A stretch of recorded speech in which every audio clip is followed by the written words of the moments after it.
All right, time to break some balls. You know what the problem is with the 2026 Red Sox? And I will say, frankly, the Red Sox of 2020 through 2026.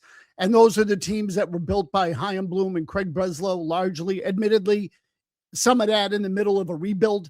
But here is the problem. When you watch these guys operate, you feel like you're sometimes teaching remedial English. So the Red Sox missed some of the most obvious points that we've learned over the years from watching the team because their executives were born in a modern era, which is fine. Everybody ages and there is turnover. But because of that, some of the most basic principles of team building in Boston have been completely lost. So, for example, relative to other places like Tampa, Milwaukee, and we've talked about this, Tampa, Milwaukee, Kansas City, smaller to mid markets. The media scrutiny, the fan intensity, much higher in Boston than those other places, even if it's not the same as it used to be. So the point being that it's not as easy to integrate a young player in this market and expect him to succeed without support in both the clubhouse and on the field as it is in other places. That should be obvious. But Red Sox executives who've never lived through it probably don't understand that until they witness it and then go, oh, you have to do it this way, which is what has happened with Roman Anthony, for instance. For that matter, Christian Campbell as well. And I'll say this again. I think Christian Campbell is cashed. It's over. His OPS in the minor leagues right now at AAA is under 700. He has way more strikeouts than hits. He looks like a mess. He's lost. They're going to have to trade him to another organization. I don't think he's ever playing for the Red Sox again. That's just my 2 cents. Now, here's the point. The Red Sox have sucked at home despite the big win over the Baltimore Orioles on Tuesday night. I just want to tell everybody this is actually being recorded on Thursday before the day game and series finale against the Orioles. You're probably not seeing it until Friday. So anything that happened in the series finale against Baltimore will not be part of this video. So I just want to get that out there. But they did win a home game. Finally, they're now 10-20 in their 30 home games, which for them is a disaster. Historically, the Red Sox have dominated playing at Fenway Park. Now they kind of suck there. And not kind of, they do. They're just a bad team at home. So I started thinking about, and I've heard a lot of people say that the Red Sox are not built to win in Fenway Park, which I agree with. And the short answer to that is they don't have enough good hitters. Now, the question is whether their philosophy at the plate and what they're teaching kids in the minor leagues is contributing to the problem. I think it is. So, for example, with launch angle, and now this is also true across the major leagues, but the point being is that the launch angle thing only works in certain places and with certain kinds of hitters, if you ask me. It doesn't work with everybody everywhere. And so let's just look at the Red Sox historically. And this is this flies in the face of some of their philosophy during the offseason, some of which has worked. So here's what I'm getting at. The Red Sox needed a right-handed bat. One of the things they looked at was guys with high fly ball rates to left field that hit from the right side. And I would submit to you, this is the exact opposite of what they should be doing. So is it, and if we talk about guys who hit home runs at Fenway Park, Tyler O'Neill, who had a couple of years ago, comes to mind. He hits them everywhere, but O'Neill has power. Hunter Renfroe, if you remember.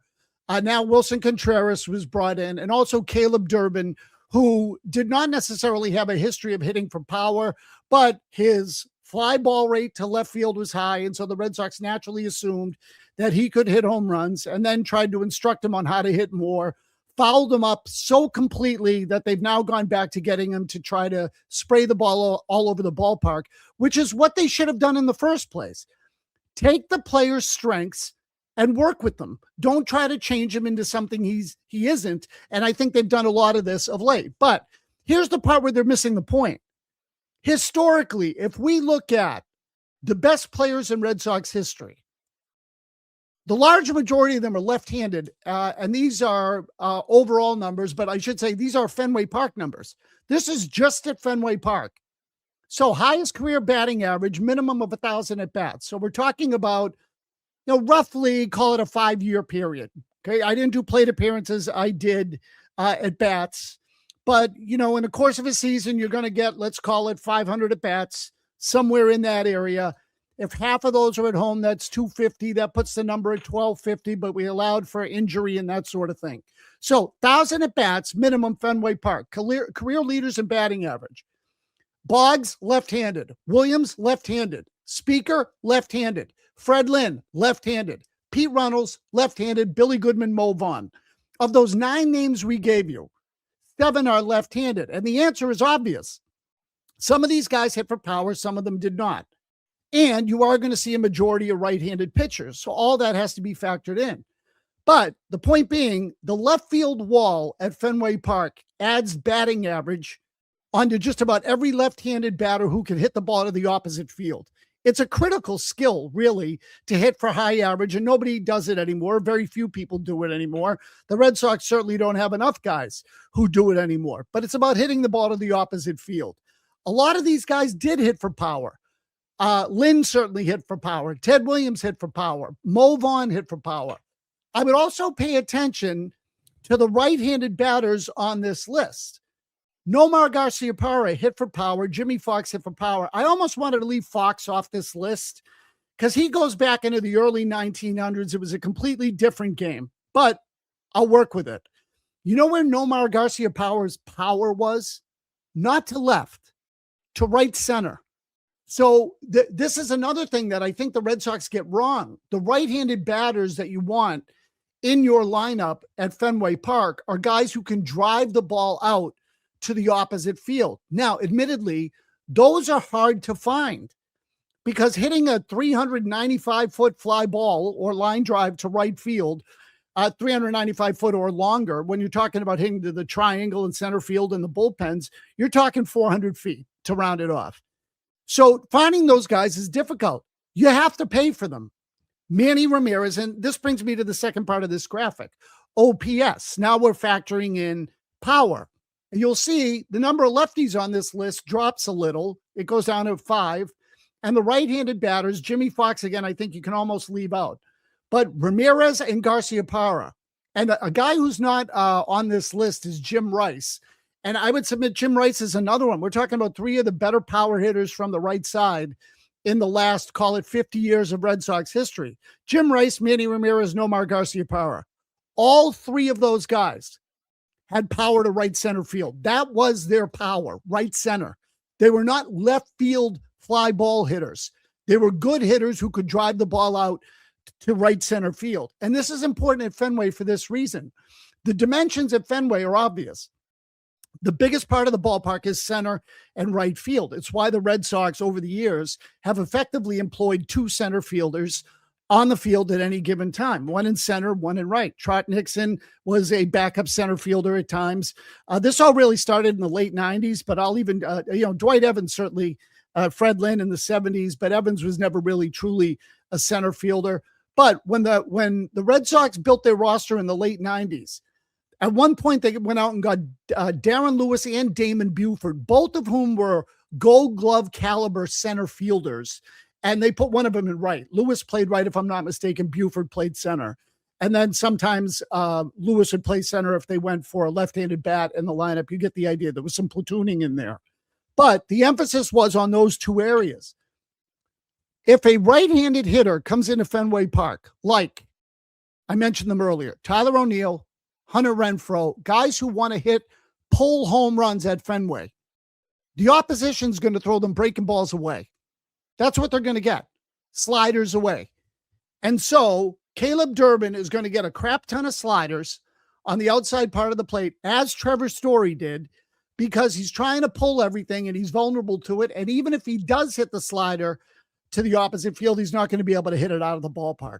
So the Red Sox have made their hitters easier to pitch to, if you ask me, on the right side when it comes to that sort of thing. And I just think they badly missed the boat here. Now, as we look at the 2026 team and you say, okay, well, they don't have a lot of power. Well, then what they should be emphasizing is spraying the ball all over the field. Now, I just want to give you Ceddanne Rafaela here as an example. Ceddanne Rafaela this year has been one of the better players on the team. And I would say really the only, if I'm thinking of this, no, he's not the only right-handed hitter because Contreras has played well too. Now, and Contreras is a bit of a unique animal, which I'll get to in a minute. But you know what has made Ceddanne Rafaela better this year?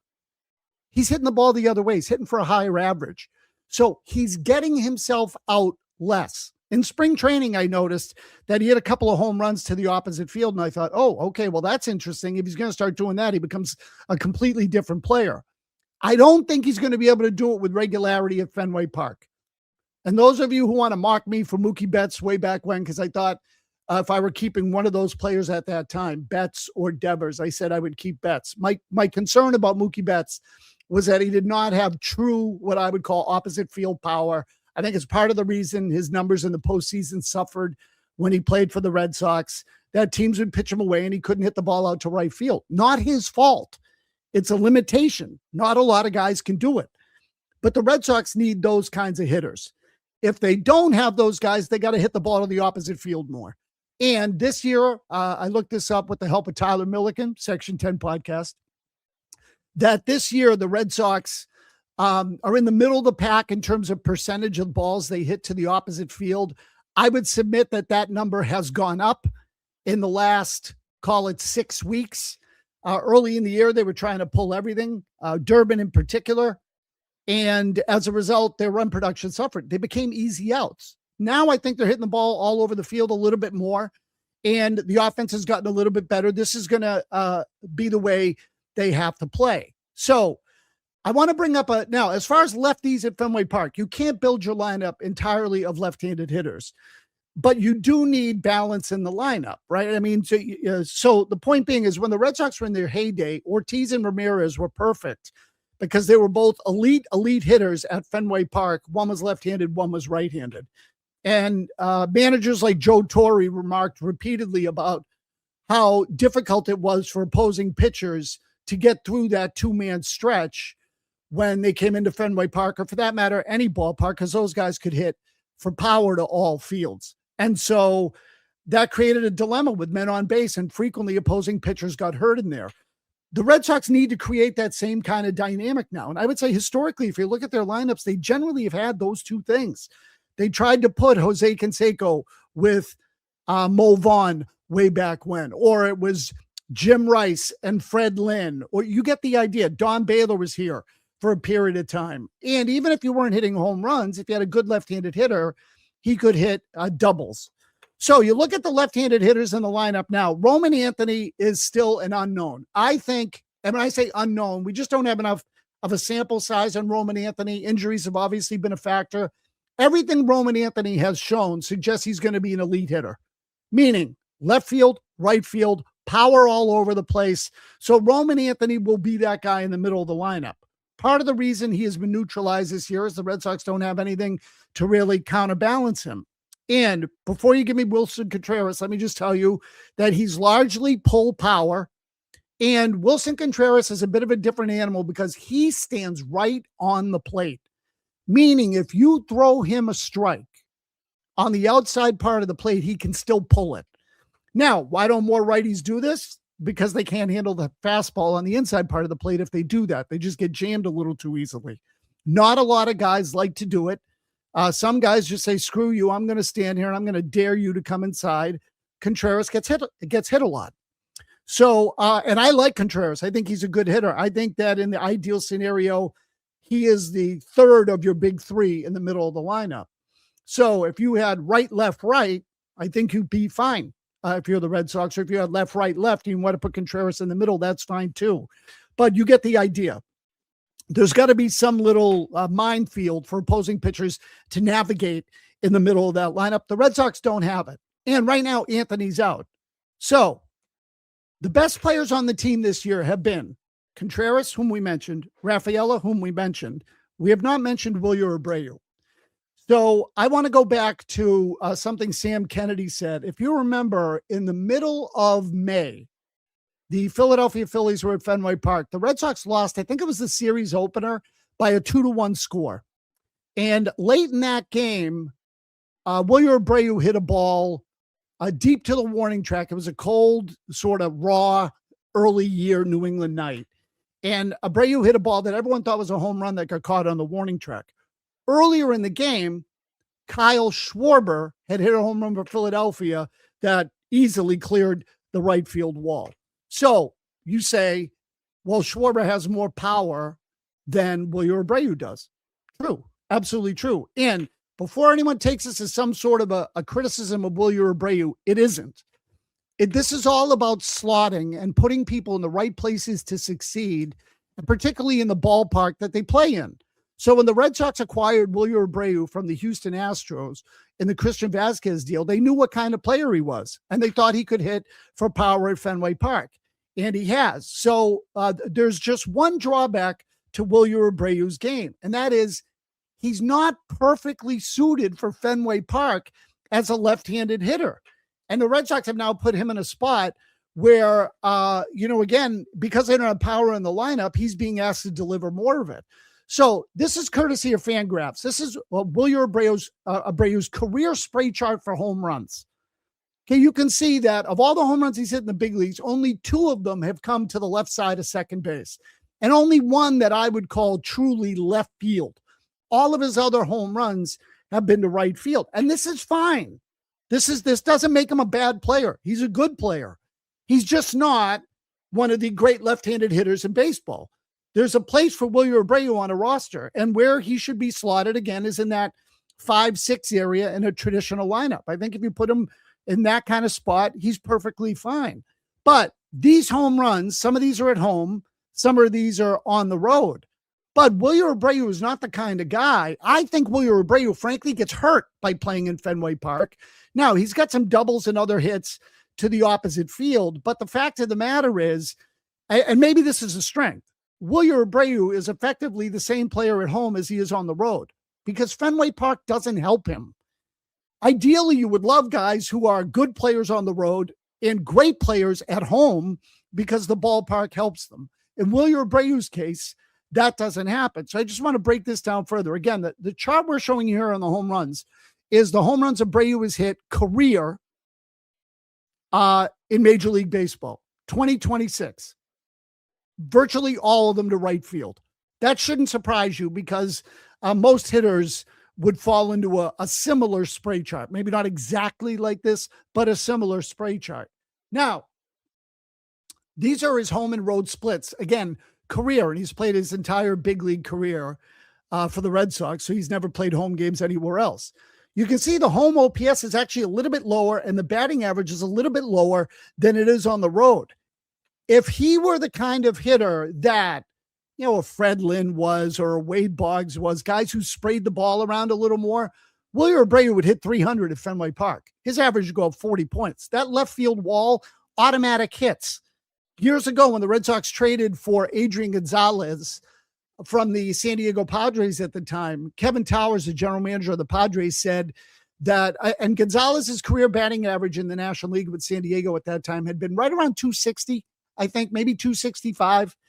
And I remember Kevin Towers saying that Adrian Gonzalez might win a batting title at Fenway Park because it's going to add 30, 40, 50 points to his batting average when he came to Fenway. If I'm not mistaken, I'll see if I can punch this up as I'll try to talk and type at the same time. But if memory serves, I think in his first year at Fenway Park, Adrian Gonzalez hit over 300. He batted 338. Okay, his final year in San Diego, he had 298. His career with the Padres, he was 288, so I was low. But his career batting average with the Red Sox was 321. And that entire difference, to me, can be attributed almost exclusively to Fenway Park. So now, in the case of Abreu, again, I think the ballpark hurts him a little. Here's what I'm getting at. How many home runs do you think Wilyer Abreu would play if he played for the New York Yankees? Ben Rice has 17 home runs the last time I checked in New York and is perfectly suited for that ballpark. Pull power, tries to pull everything. And if they want to teach him to do that in New York, that is fine. Hitting to left field loses points on the batting average for left-handed batters in New York. The guys that pull the ball to right have a much better chance to succeed because not only do you hit home runs, but it increases the batting average as well, because fly balls turn into hits. They turn into home runs. So when the Red Sox were playing that Philly series earlier in the year, I remember Sam Kennedy's comment about that 2-1 loss. I got off track here briefly, but Sam Kennedy made the comment about hitting the home runs and Abreu falling just short with the ball to the warning track. Here's the exchange he had with Tom Caron of Nesson on pregame the next day.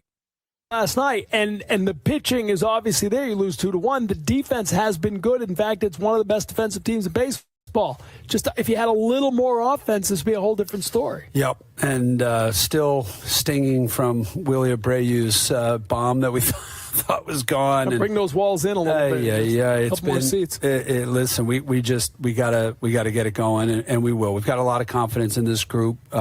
We know we're capable of it, and it's time to start getting some offense going.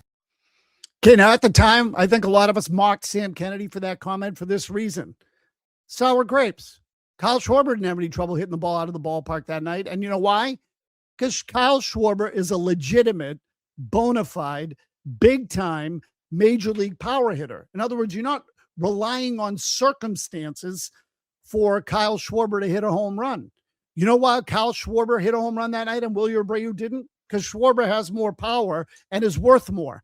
Now, offensively, obviously, Schwarber's a DH. But the point being, if the Red Sox had Schwarber in their lineup and he had that at bat, we wouldn't be talking about the conditions at Fenway Park, because Kyle Schwarber travels. Wherever you put him, he's going to hit the ball out of the ballpark. Now, he might not hit enough home runs to left field. I've never actually looked at Schwarber's spray chart, but I would tell you I'm not concerned the least bit about his ability to hit the ball out of the ballpark.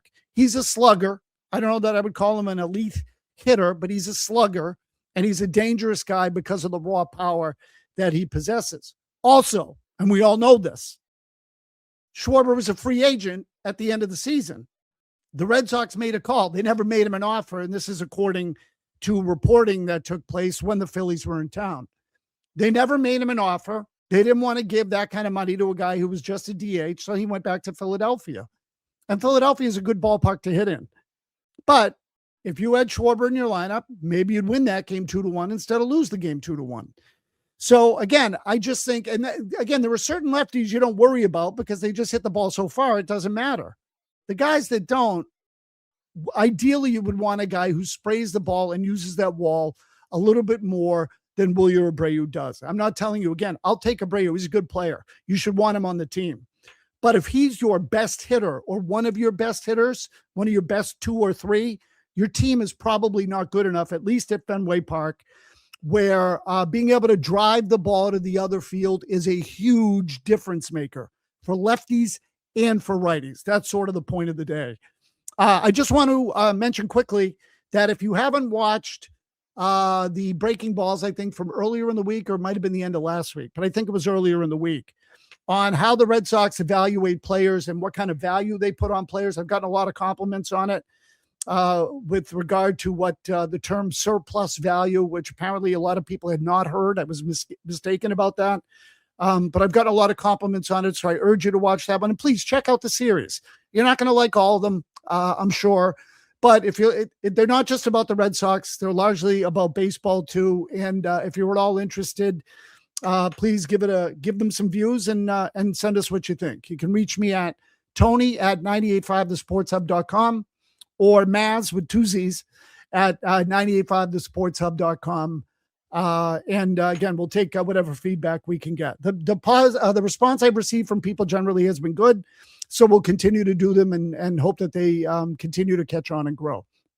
So thanks again for listening and watching Breaking Balls, and we will catch you next time.